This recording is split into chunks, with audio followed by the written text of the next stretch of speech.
Welcome to Trendy Flicks, your ultimate destination for the latest in movies, TV shows, and streaming trends. Subscribe now and stay ahead of the entertainment curve. Fox News Power Rankings. Harris ticks up and Senate Republicans take charge. Republicans poised to take home 51 Senate seats as Montana shifts toward the GOP. Vice President Kamala Harris and former President Donald Trump still locked in a tight race. Republicans are set to flip the Senate for the first time this cycle in this week's Fox News Power Rankings.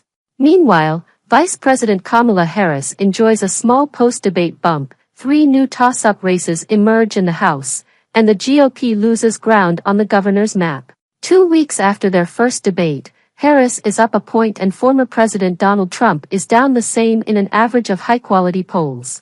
If those numbers sound familiar, it is because they match the shifts after the first debate between President Biden and Trump 4 years ago. That could be a problem for Republicans.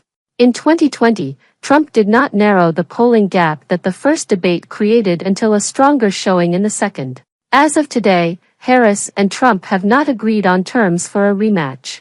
Harris's improvement comes from independents more than any other group. They backed Trump by 8 points in a Fox News survey last month but now prefer Harris by 12. Biden won independents by 15 points in the last election, so an enduring Harris lead in this group could give her an edge on election night. Poll results among subgroups can be volatile.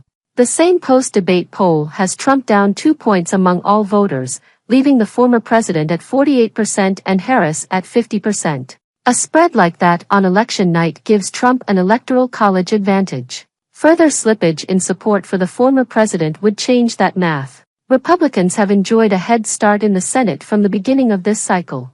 Their star candidate in Montana is doing more than anyone to get them to the finish line.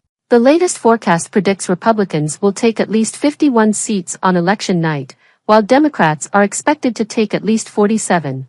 That leaves 2 races in the toss-up category.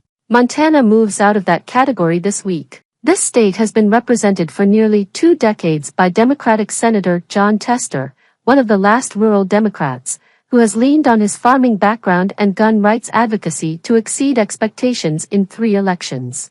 However, Trump won the state by 16 points in 2020, and Tester faces a strong opponent in businessman and former Navy SEAL Tim Sheehy. He has run an efficient, disciplined campaign on the economy and the border. That makes Montana a better pickup opportunity for the GOP than Ohio, which does not lean toward Trump as much as its western neighbor and where Republican candidate Bernie Moreno has made missteps on the trail. Sheehy leads with 51% to Tester's 45% in an AARP poll conducted in late August.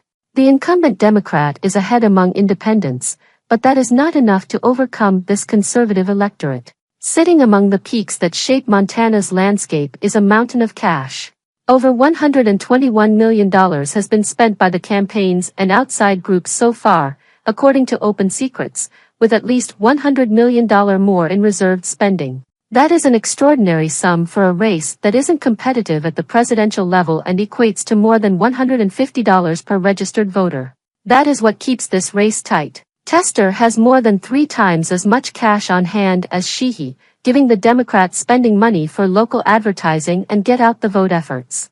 If that cash can push this race back within the margin of error, Democrats have a shot at retaining the upper house.